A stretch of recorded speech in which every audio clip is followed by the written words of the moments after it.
Fitter trade निम्न pattern पर आधारित प्रश्न देखेंगे।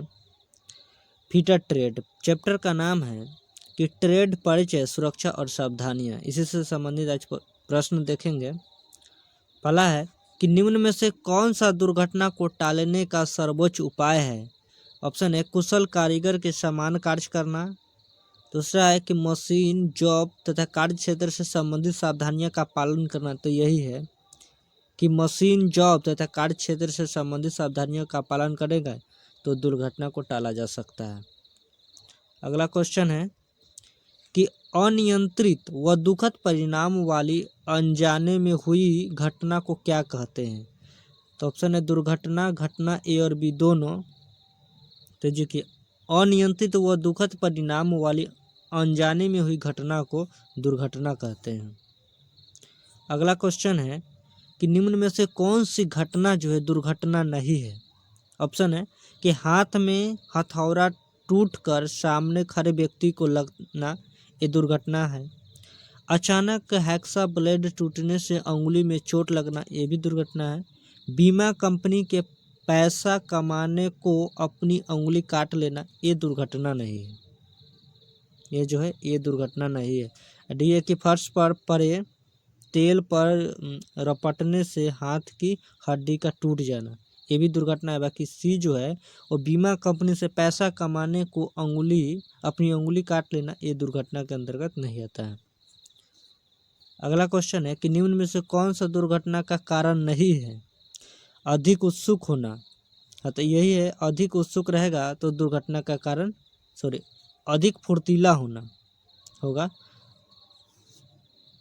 क्या होगा, अधिक फुर्तीला होगा तो दुर्घटना का कारण नहीं होगा।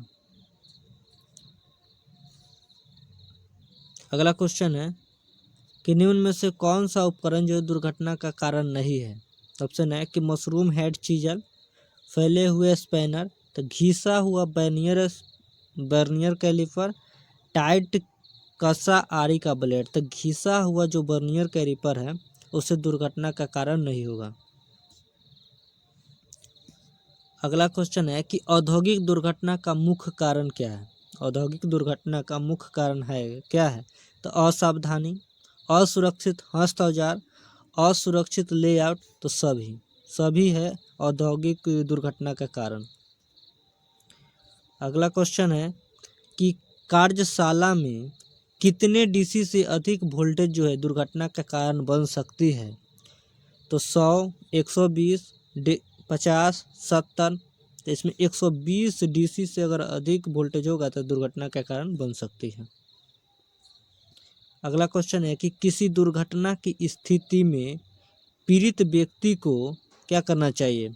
आराम करने के लिए कहना चाहिए, दुर्घटना के बारे में पूछताछ करना चाहिए, तुरंत प्राथमिक उपचार प्रदान करना चाहिए कि चिकित्सक के आने तक लिटा देना चाहिए। नहीं, इसमें कहना चाहिए कि तुरंत प्राथमिक चिकित्सा का उपचार करना चाहिए। अगला क्वेश्चन है कि कार्यशाला में असुरक्षित पहनावे के अंतर्गत क्या आता है। ढीला कपड़ा, टाई, मफलर, ये सभी आता है। कार्यशाला में असुरक्षित पहनावे के अंतर्गत जो आता है ये सभी आता है। अगला क्वेश्चन है कि निम्न में से सिर की सुरक्षा के लिए सहायक साधन नहीं है। सिर की सुरक्षा के लिए सहायक साधन कौन सा नहीं है।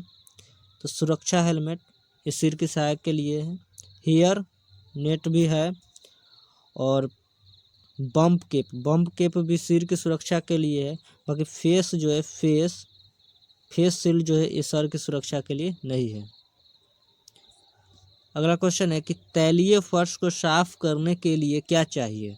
तो तैलीय फर्श को साफ करने के लिए कार्बन डाइऑक्साइड का स्प्रे करना। दूसरा है कि रेत डालना। तीसरा पानी डालना, ये सभी तो रेत डालना चाहिए। तैलीय फर्श को साफ करने के लिए रेत डालना चाहिए। अगला क्वेश्चन है कि निम्न में से कौन सा निषेधात्मक संकेत के अंतर्गत आता है। तो निषेधात्मक संकेत के अंतर्गत आता है भागने के लिए मना करना। ये जो है भागने के लिए मना करना, यही निषेधात्मक संकेत के अंतर्गत आता है। अगला क्वेश्चन है कि निम्न में से कौन से संकेत जो है नीली पृष्ठभूमि पर सफ़ेद संकेत द्वारा वृत्त के आकार के बने होते हैं। यह जो है अनिवार्य संकेत।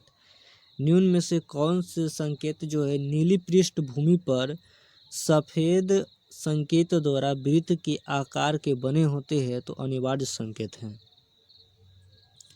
अगला क्वेश्चन है कि निम्न में से कौन सा सुरक्षा संकेत का प्रकार नहीं है। सुरक्षा संकेत का प्रकार नहीं है, तो उपयुक्त संकेत जो है सुरक्षा संकेत का प्रकार नहीं है। निषेधात्मक संकेत, चेतावनी संकेत और सूचना संकेत। उपयुक्त संकेत जो है सूचना संकेत का प्रकार नहीं है। और चित्र में फिटिंग कार्य में उपयोगी किस प्रक्रिया के सुरक्षा संकेत यहाँ दर्शाया गया है। इस चित्र में फिटिंग कार्य में उपयोगी जो है किस प्रकृति का सुरक्षा संकेत को दर्शाया गया है, तो ये जो है चेतावनी संकेत है। चेतावनी संकेत। अगला क्वेश्चन है कि जहर के खतरे के लिए कौन सा चिन्ह का प्रयोग किया जाता है, तो जहर के खतरे के लिए ये चिन्ह प्रयोग किया जाता है। अगला क्वेश्चन है कि निम्न में से कौन सा चित्र जो है विकिरण के खतरे को दर्शाता है। विकिरण के खतरे को दर्शाता है, डी ऑप्शन जो है विकिरण के खतरे को दर्शाता है। अगला क्वेश्चन है कि चेतावनी संकेत किस आकार के होते हैं। चेतावनी संकेत जो होता है वो कैसा होता है, तो चेतावनी संकेत जो होता है त्रिभुजा आकार के होता है। अगला क्वेश्चन है कि चित्र में प्रदर्शित चेतावनी संकेत क्या दर्शाता है। ये जो चित्र में चेतावनी संकेत दर्शाता है वो क्या दर्शाता है, तो ये जो है विद्युत झटके का खतरा को दर्शाता है। विद्युत झटके का खतरा को दर्शाता है। अगला क्वेश्चन है कि निम्न में से कौन सा चेतावनी निर्देश नहीं है। चेतावनी निर्देश जो है कौन सा नहीं है, तो प्राथमिक चिकित्सा उपबंध जो है प्राथमिक चिकित्सा उपलब्ध जो है चेतावनी संकेत नहीं है।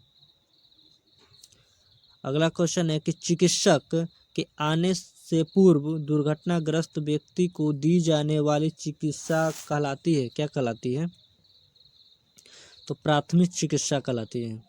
प्राथमिक चिकित्सा। अगला क्वेश्चन है कि फर्स्ट एंड बॉक्स को उचित प्रकार से सुसज्जित एवं डैश रखना चाहिए, तो आसानी से अभिगमन स्थान पर रखना चाहिए। फर्स्ट एंड बॉक्स को उचित प्रकार से सुसज्जित एवं डैश रखना चाहिए, तो आसानी से अभिगमन स्थान पर रखना चाहिए। अगला क्वेश्चन है कि बेहोश मिले व्यक्ति के साथ आप कैसा व्यवहार करेंगे, तो देखेंगे कि सांस चल रहा है या नहीं। देखेंगे कि सांस चल रहा है कि नहीं। बेहोश जो अगर आदमी मिलेंगे तो आप कैसा व्यवहार करेंगे, तो देखेंगे कि सांस चल रहा है कि नहीं। अगला क्वेश्चन है कि बेसिक लाइफ स्पोर्ट में सम्मिलित प्रक्रिया निम्न में से कौन सी है, तो वायुमार्ग को साफ करना, श्वास पुनः चालू करना और दिल में जो धड़कन है पुनः चालू करना। उपरोक्त सभी जो है बेसिक लाइफ सपोर्ट में सम्मिलित प्रक्रिया है। अगला क्वेश्चन है कि वायुमंडल के मस्तिष्क और शरीर की विभिन्न कोशिकाओं तक ऑक्सीजन पहुंचाने के लिए शरीर में कौन सी महत्वपूर्ण क्रिया होती है, तो श्वसन क्रिया होती है और रक्त परिसंचरण क्रिया होती है। ये दोनों होती है, श्वसन क्रिया और रक्त परिसंचरण क्रिया दोनों होती है। अगला क्वेश्चन है कि कृत्रिम श्वास देने के लिए सर्वप्रथम किसको साफ करना चाहिए, तो कृत्रिम श्वास देने के लिए सर्वप्रथम जो है श्वास नली को साफ करना चाहिए, श्वास नली को। अगला क्वेश्चन है कि कृत्रिम श्वास की सरलतम विधि जो है कौन सा है। कृत्रिम श्वास की जो सरलतम विधि है वो सिल्वेस्टर विधि सरलतम विधि है। अगला क्वेश्चन है कि कृत्रिम श्वास की विधि कौन सी है, तो सिल्वेस्टर विधि जो है कृत्रिम श्वास की विधि है। सैपर विधि भी है और मुंह से मुंह में सांस भरना ये भी है। तो इनमें सभी जो है कृत्रिम श्वास की विधि है। अगला क्वेश्चन है कि यदि एक मरीज मुंह से मुंह श्वसन प्रक्रिया पर सही प्रतिक्रिया न करे तो प्राथमिक उपचार को क्या करना चाहिए? तो तुरंत जो है चिकित्सा सहायता ढूंढनी चाहिए। यदि एक मरीज है मुंह से मुंह श्वसन प्रक्रिया पर सही प्रतिक्रिया न करे तो प्राथमिक उपचार को तुरंत चिकित्सा सहायता ढूंढनी चाहिए। अगला क्वेश्चन है कि विद्युत सप्लाई के तार से चिपके व्यक्ति को किससे दूर करते हैं? तो रबर के दस्ताने या सूखी लकड़ी से करते हैं। अगला क्वेश्चन है कि जब करंट बहुत निचले स्तर पर होता है तो इलेक्ट्रिक शॉक का व्यक्ति पर क्या प्रभाव पड़ता है? तो संपर्क स्थान पर मामूली सा जलन होता है। अगला क्वेश्चन है कि चलती मशीन पर निम्न में से किसके द्वारा कार्यखंड पर नट चढ़ाने की कोशिश नहीं करनी चाहिए? तो स्पैनर के द्वारा और पाइप रिंच के द्वारा, ये दोनों के द्वारा, ए और बी दोनों होगा। अगला क्वेश्चन है कि व्यक्तिगत सुरक्षा उपकरणों में निम्न में से कौन सा वस्तुएं सम्मिलित होती है? व्यक्तिगत सुरक्षा उपकरणों में निम्न में से कौन सी जो वस्तुएं सम्मिलित होती है? तो काला चश्मा, हेमलेट, कपड़ा, ये सभी जो है व्यक्तिगत सुरक्षा के लिए आवश्यक होती है। अगला क्वेश्चन है कि अवधारणा का मुख्य उद्देश्य क्या है? अवधारणा का मुख्य उद्देश्य क्या है? तो यह अपव्यय को कम करते हुए उत्पादकता को बढ़ाना। अवधारणा का जो मुख्य उद्देश्य है वह है अपव्यय को कम करते हुए उत्पादकता को बढ़ाना। अगला क्वेश्चन है कि 5S का तात्पर्य है। तो 5S का तात्पर्य क्या है? तो 5S का तात्पर्य जो है शॉर्ट, सेट, साइन, स्टैंडर्डाइजेशन और सस्टेन। 5S का तात्पर्य है शॉर्ट, सेट, साइन, स्टैंडर्डाइजेशन और सस्टेन। अगला है कि निम्न में से 5S संकल्पना का आधारभूत स्तंभ जो है वो क्या नहीं है? तो सेट इन टाइम जो है ये नहीं है। अगला क्वेश्चन है कि 5S सिस्टम का लाभ क्या है? 5S सिस्टम का जो लाभ है वो क्या है? तो उत्पादकता बढ़ाना। उत्पादकता जो है ये बढ़ाना जो है वो 5S सिस्टम का लाभ है। अगला क्वेश्चन है कि 5S प्रक्रिया के मानकीकरण में आवश्यक उपकरण कौन से होते हैं? 5S प्रक्रिया के मानकीकरण में आवश्यक उपकरण कौन से होते हैं? तो कार्यचक्रण प्रणाली होते हैं, समय प्रबंधन प्रणाली होती है, सभी होते हैं। अगला क्वेश्चन है कि 5S अभिधारणा का मुख्य उद्देश्य क्या है? 5S अभिधारणा का मुख्य उद्देश्य क्या है? तो अनावश्यक वस्तुओं से बनी परेशानियों की संभावना को कम करना, ये भी है। दूसरा है कि अनावश्यक वस्तुएं कार्यशाला से हट जाती है, ये दोनों हैं। अगला क्वेश्चन है कि निम्न में से कौन सा शब्द जो है 5S संकल्पना का है? तो कौन सा है 5S संकल्पना का कौन सा है? तो सिंप्लीफाइंग जो है 5S संकल्पना का है शब्द। अगला क्वेश्चन है कि विभागीय भ्रमण 5S संकल्पना के किस स्तंभ के अंतर्गत किया गया है? तो सस्टेन। विभागीय भ्रमण जो है 5S संकल्पना के किस स्तंभ के अंतर्गत किया गया है? तो सस्टेन। अगला क्वेश्चन है कि कार्यशाला में विद्युत शक्ति की विफलता सामान्य तथा किसके कारण होती है? तो आपातकालीन स्थिति के कारण होती है। अगला क्वेश्चन है कि आपातकालीन प्रक्रिया का प्रकार नहीं है। आपातकालीन प्रक्रिया का प्रकार जो है कौन सा नहीं है? तो कारीगर विफलता जो है वो आपातकालीन प्रक्रिया का प्रकार नहीं है। अगला क्वेश्चन है कि कार्यशाला में कारखाना अधिनियम लागू हुआ, कब लागू हुआ?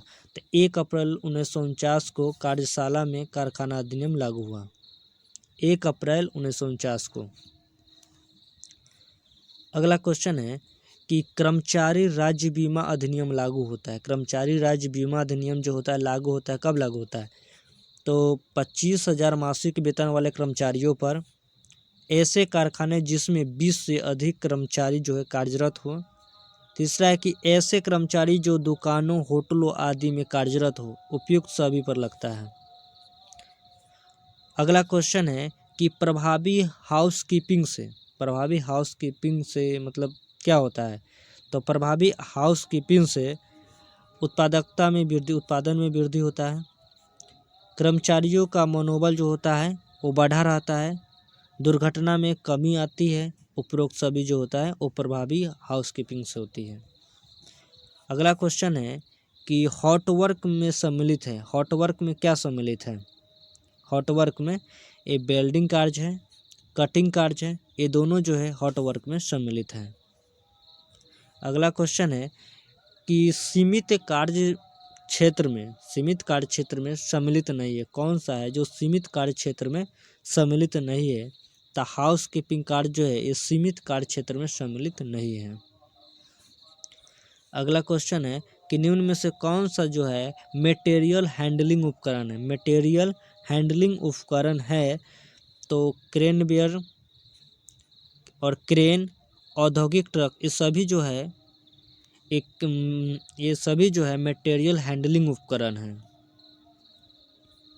अगला क्वेश्चन है कि यूनिट लोड फॉर्मेशन उपकरण का उपयोग किया जाता है। यूनिट लोड फॉर्मेशन उपकरण का उपयोग किया जाता है तो मटेरियल को सीमावर्ध करने के लिए किया जाता है। यूनिट लोड फॉर्मेशन उपकरण का उपयोग किया जाता है मटेरियल को सीमावर्ध करने के लिए। अगला क्वेश्चन है कि निम्न में से कौन सी एक व्यक्तिगत सुरक्षा है? तो अपने काम पर ध्यान देना यह व्यक्तिगत सुरक्षा के अंतर्गत आता है। अगला है कि ज्वलनशील द्रव्य ठोस को डैश में वर्गीकृत किया जाता है तो इसको श्रेणी बी के अंतर्गत किया जाता है। ज्वलनशील जो द्रव्य ठोस को वर्गीकृत किया जाता है वो श्रेणी बी के अंतर्गत किया जाता है। अगला क्वेश्चन है कि तत्काल जीवन रक्षक प्रक्रिया क्या है? तत्काल जीवन रक्षक प्रक्रिया जो है वो प्राथमिक चिकित्सा ही जीवन रक्षक प्रक्रिया है। अगला क्वेश्चन है कि प्लास्टिक कचरा के लिए प्रयुक्त कलर कोड जो है वो क्या है? तो प्लास्टिक कचरा के लिए कलर कोड जो होता है वो पीला होता है। अगला क्वेश्चन है कि लकड़ी की अग्नि, कागज, कपड़े के कारण लगने वाली आग को किस श्रेणी के अंतर्गत रखा गया है? तो श्रेणी ए की आग के अंतर्गत रखा गया है। इसको श्रेणी ए के अंतर्गत रखा गया है। अगला क्वेश्चन है कि निम्न में से कौन सा यांत्रिक व्यवसाय जो है खतरों के अंतर्गत आता है? तो अनगाइडेड जो है मशीनरी जो है वो यांत्रिक व्यवसायिक है जो खतरों के अंतर्गत आता है, अनगाइडेड मशीनरी। अगला क्वेश्चन है कि घायल व्यक्ति के रक्तस्राव को किस प्रकार से रोका जा सकता है? तो घाव पर दबाव देकर रक्तस्राव को रोका जा सकता है। अगला क्वेश्चन है कि नीचे प्रदर्शित चित्र का नाम क्या है? नीचे प्रदर्शित चित्र का नाम क्या है? तो ये जो है ये पैदल चलने वाला मार्ग है, पैदल चलने वाला मार्ग है। अगला क्वेश्चन है कि आग लगने के 3 कारण जो है कौन सा है कारक? तो ईंधन, ऊष्मा और ऑक्सीजन जो है यही आग लगने का 3 कारण है। अगला क्वेश्चन है कि गोल्डन आवर्स की अवधि को कहा जाता है। तो गोल्डन आवर्स की अवधि को कहा जाता है घटना के बाद के पहले 30 मिनट। गोल्डन आवर्स की अवधि किसको कहा जाता है? तो घटना के बाद के पहले 30 मिनट। अगला क्वेश्चन है कि कार्यस्थल पर दुर्घटना से बचने का पहला उपाय क्या है? कार्यस्थल पर दुर्घटना से बचने का पहला उपाय क्या है? तो ये है सुरक्षा सावधानियों का पालन करना। अगला क्वेश्चन है कि अपशिष्ट कागज सेग्रेशन के लिए बीन्स का जो कलर कोड होता है वो क्या होता है? अपशिष्ट कागज सेग्रेशन के लिए बीन्स का कलर कोड जो होता है वो कैसा होता है? तो नीला होता है, नीला। अगला क्वेश्चन है कि निम्नलिखित रोड साइन किस प्रकार का है? तो ये सूचना का है। क्या है, सूचना का संकेत है। ये जो है सूचना का संकेत है। अगला क्वेश्चन है, प्राथमिक चिकित्सा के ABC में ए जो है क्या प्रदर्शित करता है? तो ए जो है एयरवे प्रदर्शित करता है, एयरवे।